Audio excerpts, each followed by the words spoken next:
Hello my dear children, welcome back to my channel SMICSE classes. This is third video of perimeter and area. In this video we are going to solve question number 10 to 18 of exercise 22A. So let's read question number 10. Open your exercise 22A of your book. A room 7 meter long, 6.5 meter wide is to have a floor covered with the carpet which is sold in a roll 50 centimeter wide. Find the length of the carpet. Question में दिया हुआ है कि एक room है जिसका floor 7 metre wide and 6.7 metre length and 6.5 metre wide है. It means floor की जो लेंथ है वो 7 मीटर है और ब्रेड्थ 6.5 मीटर है और इस फ्लोर पर कारपेट बिछाना है, कारपेट लगाना है, पूरे फ्लोर पे कारपेट लगाना है. तो इस पूरे एरिया पे कारपेट लगाना होगा. तो एरिया ऑफ फ्लोर जो होगा, जितना होगा उतना ही एरिया कारपेट का लगेगा.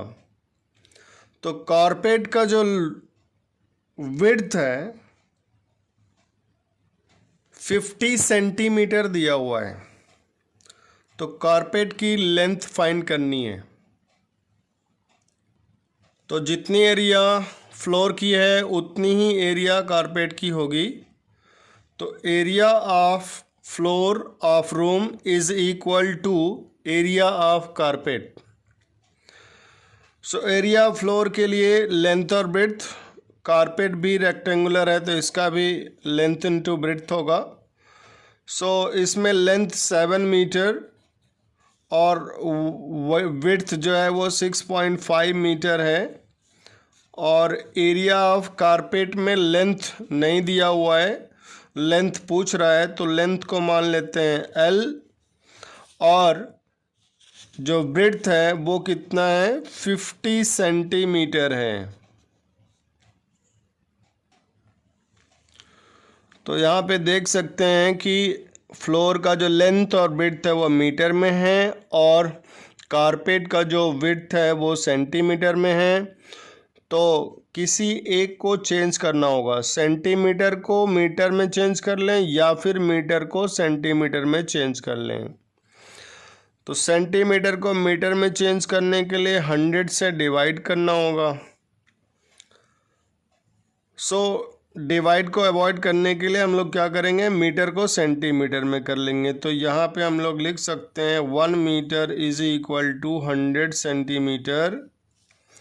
सो 7 मीटर की जगह पे आ जाएगा 700 centimetre.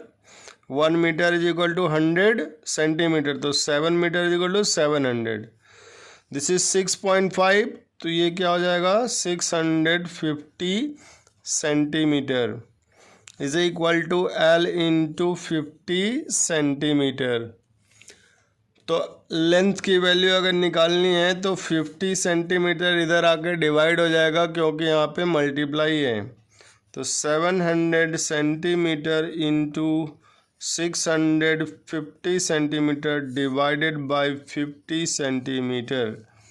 So length will B, किसी एक को कैंसिल कर लेते हैं, यहाँ पे 0 कैंसिल हो गया और ये आ गया 13. तो लेंथ कितना हो जाएगा, length is equal to 700 into 13.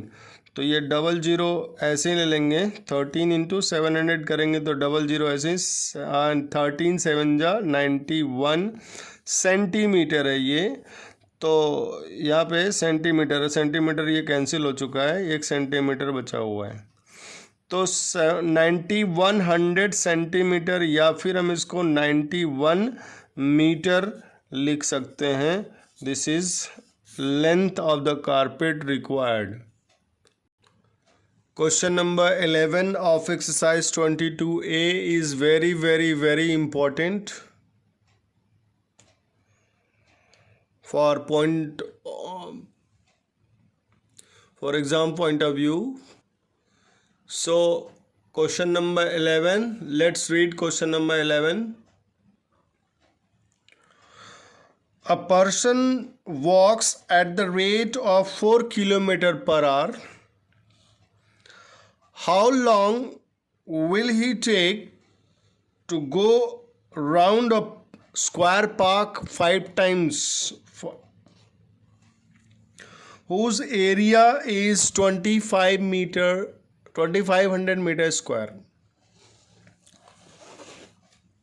It means एक स्क्वायर पार्क दिया हुआ है,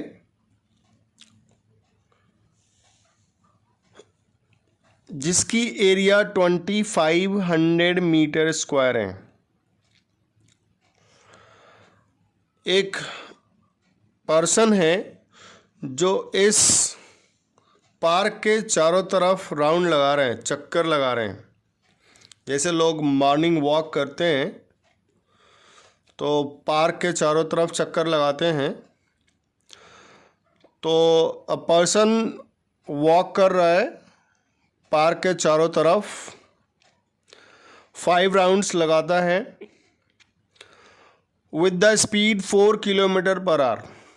इसका मतलब जब भी हम चलते हैं, दौड़ते हैं या साइकिल चलाते हैं या बाइक चलाते हैं, हमारी कुछ न कुछ स्पीड होती है. तो वो जो आदमी जो चल रहा है उसकी स्पीड 4 किलोमीटर पर आवर है. मतलब वो 1 घंटे में 4 किलोमीटर इस तरह से चल सकता है उस स्पीड से. सो 5 राउंड्स लेता है, 5 राउंड पूरे पार्क का चक्कर लगाता है. तो 5 राउंड्स में टोटल कितने डिस्टेंस कवर करेगा? तो देखते हैं. यहाँ से मान लो ये स्टार्ट करता है तो यहाँ से ऐसे जाता है ये डिस्टेंस, फिर यहाँ से ऐसे, फिर ये 1 राउंड में पेरीमीटर के बराबर डिस्टेंस कवर होता है. कोई भी रेक्टेंगुलर पार्क हो या स्क्वायर पार्क हो या ट्रायंगुलर पार्क हो, किसी भी तरह का पार्क हो, इन 1 round distance covered by the walker is equal to the perimeter of the shape. तो टोटल डिस्टेंस कितना कवर हुआ इन 1 राउंड इक्वल टू पेरीमीटर. तो 5 राउंड में कितना होगा? पेरीमीटर निकाल के 5 से मल्टीप्लाई कर देंगे तो total distance covered by man निकल आएगा. डिस्टेंस और फिर ये स्पीड दिया हुआ है. इस स्पीड से हम लोग टाइम निकाल लेंगे कि कितने समय में वो 5 राउंड्स चक्कर लगाया है. तो पेरीमीटर फाइंड करने के लिए हमें साइड चाहिए, साइड, और साइड के लिए हमें स्क्वायर दिया हुआ है, एरिया, स्क्वायर की एरिया दी हुई है. So first with the help of this area we need to find out side of the square. फिर पेरीमीटर निकालेंगे, उसमें 5 से मल्टीप्लाई करेंगे तो total distance covered by man आ जाएगा. उसके बाद स्पीड दिया है, फिर टाइम निकाल लेंगे. So let's find out side first. सबसे पहले साइड निकालेंगे तो area of square park is equal to 2500 metre square. Area का फॉर्मूला साइड स्क्वायर होता है. Side square is equal to 2500 metre square और side square is equal to, ये जो 2500 है 50 का स्क्वायर है और मीटर एम का स्क्वायर एम. सो ये 50 एम स्क्वायर मैंने इसलिए ले लिया क्योंकि यूनिट को भी हम साथ में लेके चलते हैं. So now you can see side is equal to 50 metre. Square park की साइड कितनी आ गई? 50 मीटर, 50 मीटर, 50 मीटर और इधर भी 50 मीटर. तो इन 1 राउंड डिस्टेंस कितना कवर हुआ, यहाँ से पर्सन यहाँ से यहाँ आया 50 मीटर कवर हुआ, फिर यहाँ से यहाँ जाएगा फिर 50 मीटर कवर होगा, यहाँ से यहाँ जाएगा 50 मीटर अगेन कवर होगा, फिर यहाँ से यहाँ 50 मीटर अगेन। तो 4 times in 1 round 50 50 50 50 200 metre distance cover होगा in 1 round. So distance covered by person in 1 round of the square park is equal to perimeter of the park. So 4 into side होता है, park square है इसलिए 4 into side, और side हम लोगों ने निकाल लिया 50, तो 4 into 50 मीटर 200 मीटर। ये 1 राउंड एक चक्कर में 200 मीटर कवर करता है। तो distance cover in 5 round, distance covered in 5 round is equal to 5 into 200 metre 1000 metre, and 1000 meter it is distance covered by person। 1000 metre means ये 1 किलोमीटर हो गया। Speed is given 4 kilometre per hour, तो time is equal to distance upon speed. ये formula हम लोग class 6 में पढ़ चुके हैं, फिजिक्स में पढ़ा होगा। So time is equal to distance 1 kilometer upon speed 4 kilometer per hour। So this is 1/4 आएगा। 1/4 means 1/4 into 60 कर देंगे तो ये 15 मिनट्स। 1/4 का मतलब 15 मिनट्स में उस आदमी ने पार्क का 5 राउंड चक्कर लगाया है, 5 चक्कर लगाया है। So let's read question number 12। मैं क्वेश्चन दिखा नहीं पा रहा हूँ क्योंकि बुक में बहुत सारा निशान लगा हुआ है, देख सकते हैं बहुत सारा निशान इस तरह से लगा हुआ है।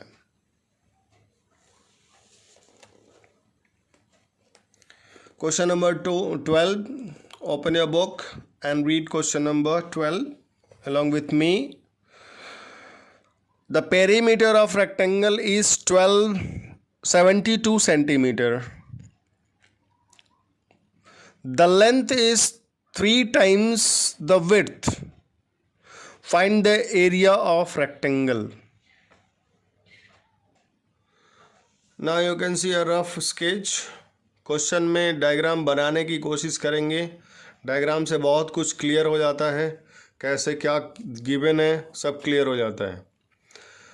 तो क्वेश्चन नंबर 12 में कह रहा है कि perimeter of rectangle is 72 centimetre. तो perimeter is equal to 72 centimetre.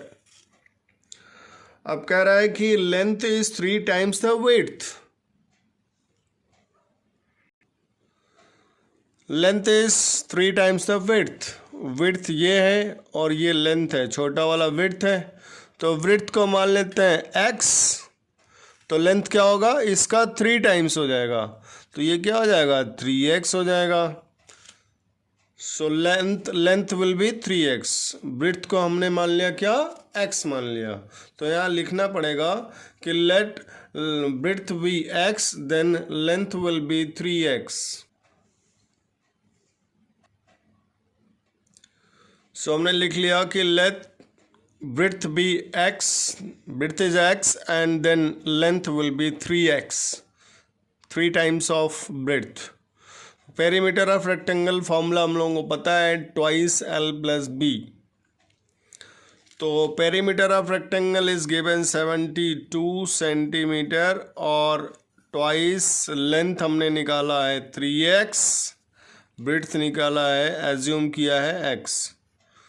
तो यहाँ पे क्या हो जाएगा, इसको ऐड कर लेंगे 3x and x 4x twice into 4x, this is 8x 72 लिखते चलेंगे, यहाँ पे सेंटीमीटर भी ले सकते हैं।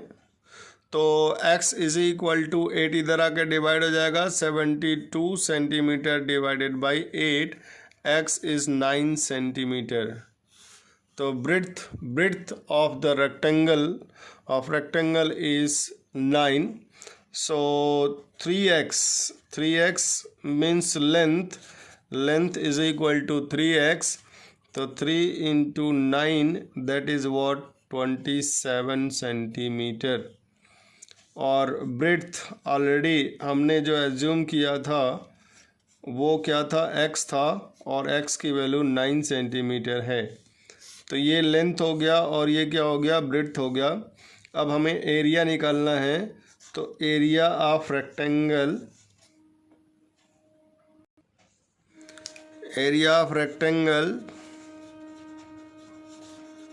Is equal to length into breadth.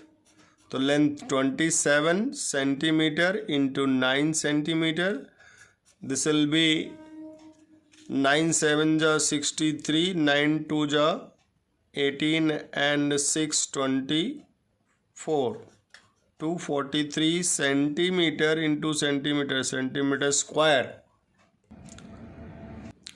I hope you understood. My dear children, if you like my teaching, please like, share and subscribe. Let's read question number 13. A farmer has a land which measures 250 meter by 160 meter. If the land revenue to be paid at 1500 rupees per hectare, find the revenue that the farmer has to pay. एक farmer के पास land है जिसकी length 250 metre और breadth 160 metre है। Farmer को land revenue पे करना है। एक रेवेन्यू जस्ट लाइक टैक्स या कह सकते हैं लगान। तो 1 हेक्टेयर का 1500 रुपीज़ पे करना है। 1 हेक्टेयर मीन्स 10,000 मीटर स्क्वायर। मतलब अगर एरिया 10,000 मीटर स्क्वायर होगा तो उसका रेवेन्यू 1500 रुपीज़ पे करना होगा। तो इस लैंड का रेवेन्यू क्या होगा? तो पहले हम लोग इसकी एरिया निकालेंगे, फिर 10,000 से कंपेयर करेंगे, उसके बाद हम लोग रेवेन्यू निकालेंगे। So let's find area of this rectangular field or land. So area of land is equal to length into breadth. Formula पहले लिखेंगे, then 250 meter 160 मीटर। तो देखो दोनों जीरो एक साथ आ जाएगा, मल्टीप्लाई करने का तरीका। अब मीटर इंटू मीटर स्क्वायर, 16 और 25 बच गया तो 16 का टेबल पढ़ते हैं 5 टाइम्स में। 16 5 जा 80, 8 कैरी, 16 2 जा 32 and 8 40। सो कितना आ गया? 40,000 metre square area of land. तो क्वेश्चन में पहले ही बताया गया है कि 10,000 मीटर स्क्वायर अगर एरिया होगा तो 1500 पे करना होगा। यहाँ तो 40,000 है, तो रेवेन्यू क्या होगा? इसमें 10,000 कितनी बार है? 4 टाइम्स। सो टोटल रेवेन्यू निकालेंगे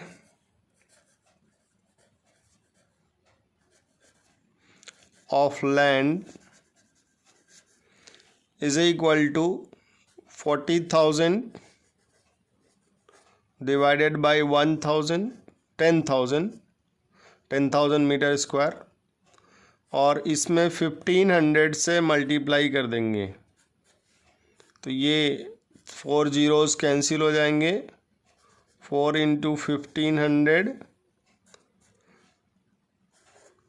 00, 15 4 जा 60, 6,000 rupees is the revenue of the land that has to paid by farmer. It's a farmer, not a farmer. My dear children, आज बार बार मोबाइल ब्लर हो जा रहा है screen. So that's all for this video. यहाँ तक question number 10, 11, 12, 13 हमने 4 questions किए। In next video will try to finish this exercise. Thank you and I will try to finish this chapter very soon. इधर continue videos बना करके मैं इसको ख़त्म कर दूँगा। Don't worry.